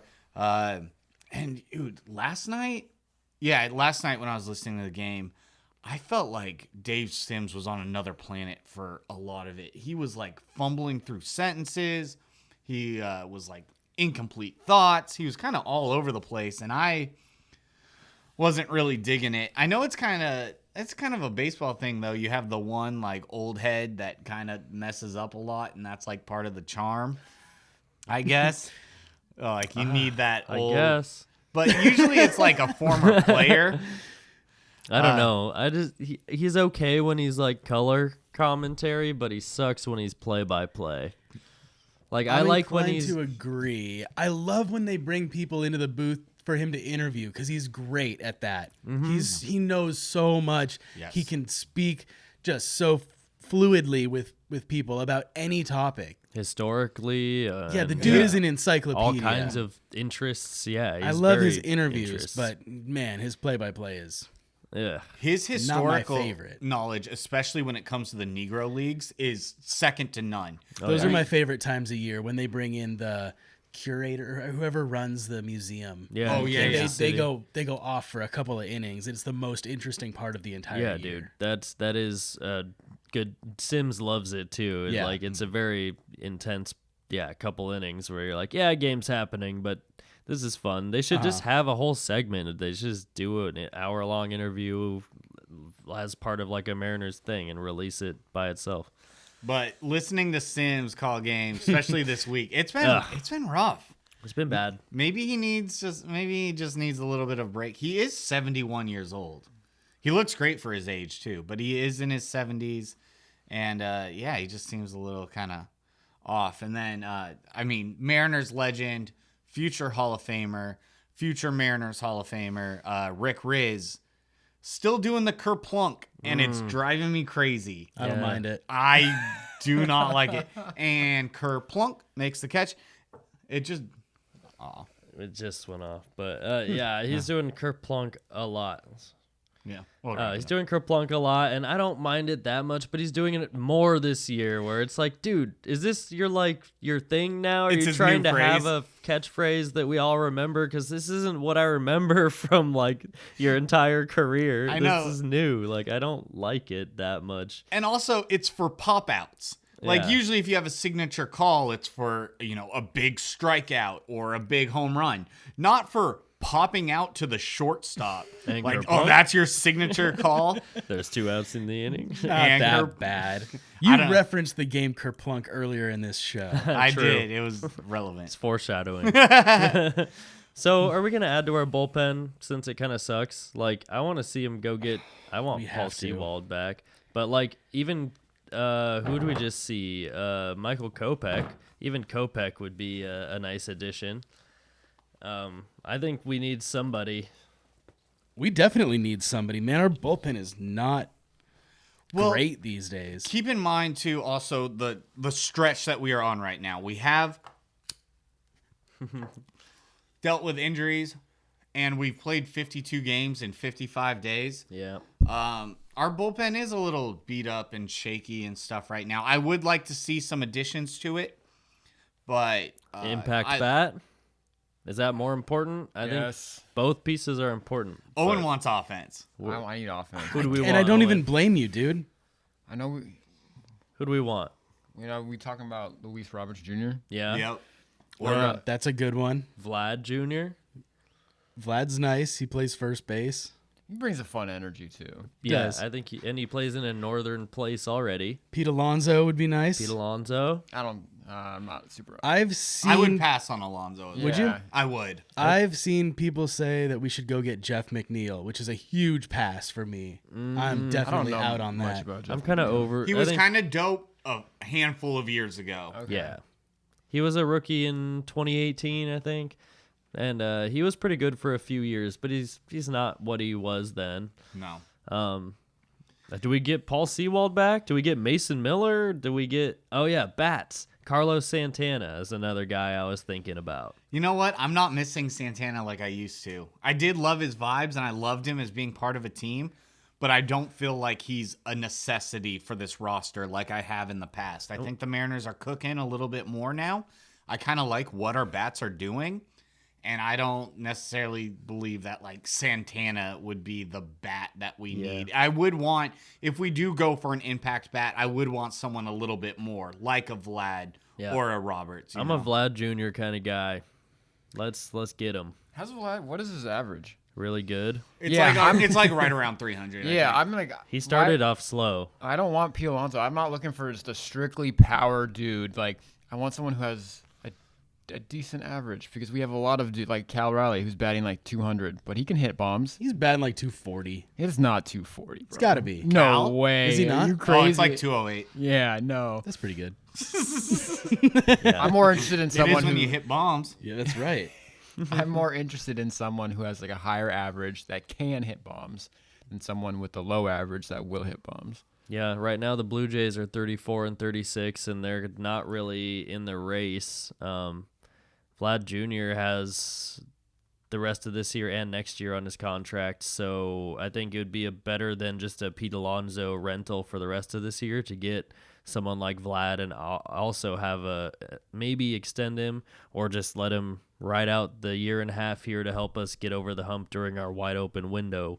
And that's something we need, the extra push, the DH first base slammer, because Ty France, he's been better. He's been good and bad. I don't know. He might just not be it, because first base is such an offensive position. We need to upgrade there. But I like Ty France still. I just don't know what we're going to do, if that's the place we do it, or we go get Luis Robert and upgrade from like Mitch Haniger.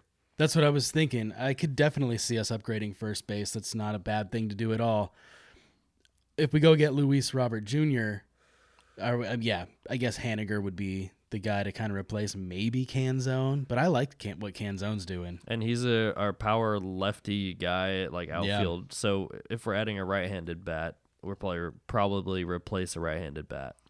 It's also crazy that Canzone is like so thin. He's like a skinny guy, and he's got pop. He's got 6 home runs on the season in his limited playing time. Mm-hmm. I mean, 1, he's being platooned, and 2, he dealt with that injury for a little bit, so his playing time has been limited throughout the season. He's been hitting the ball hard. He does hit the ball hard.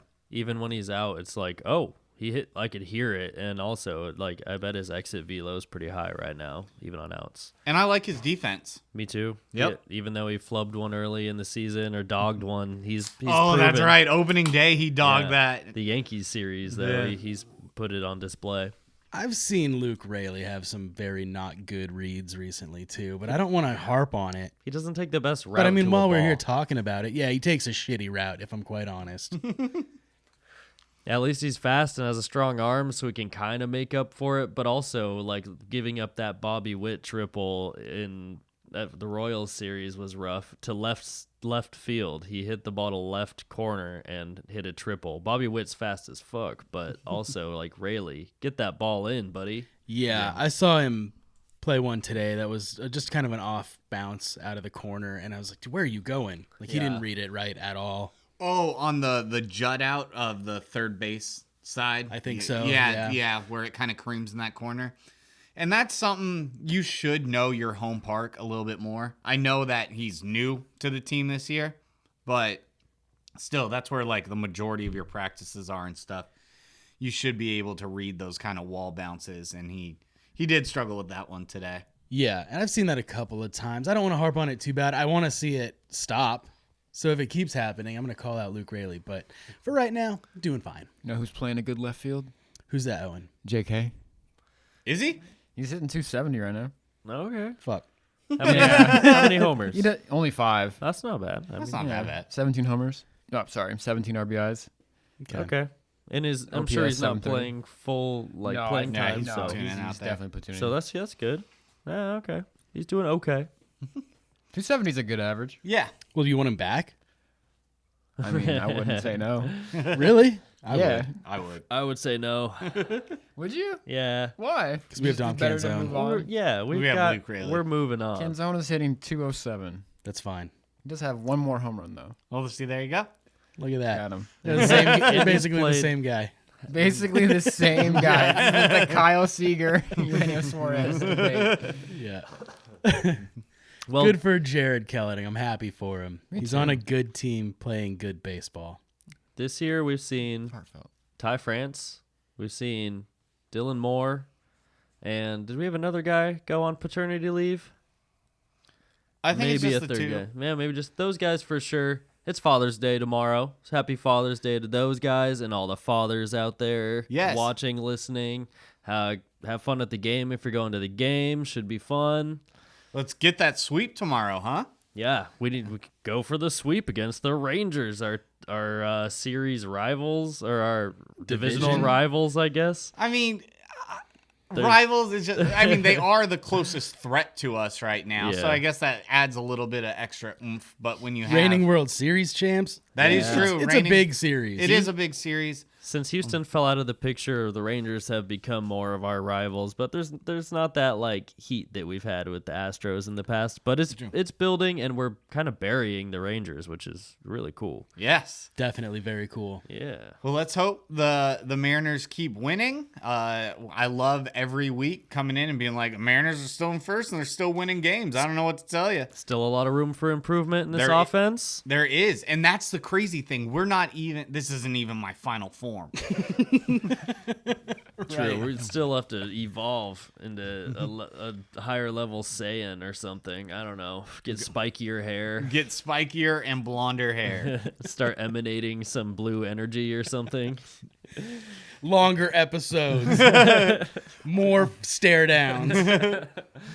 One thing also before we close this out, get out and vote. Not in the election. Don't care about that. It's not a political podcast. The All-Star voting is live. Yeah. Get online. I think you can vote up to like 5 to 10 times a day, something like that. I think it was Cal 10 Raleigh. last year. Yeah. Go and vote for some Mariners. Best Mariner JP Crawford. Why not? Yeah, fan votes matter a lot in the All-Star selection.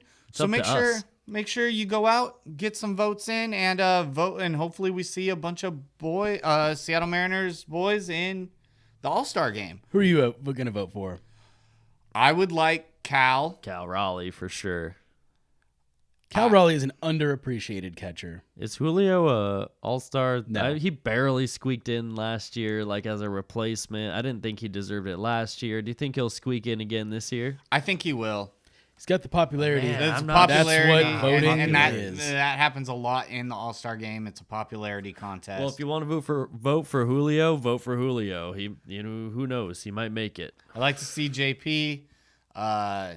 Yeah, I don't think JP's had the He season to doesn't. do His it, average but his average is down.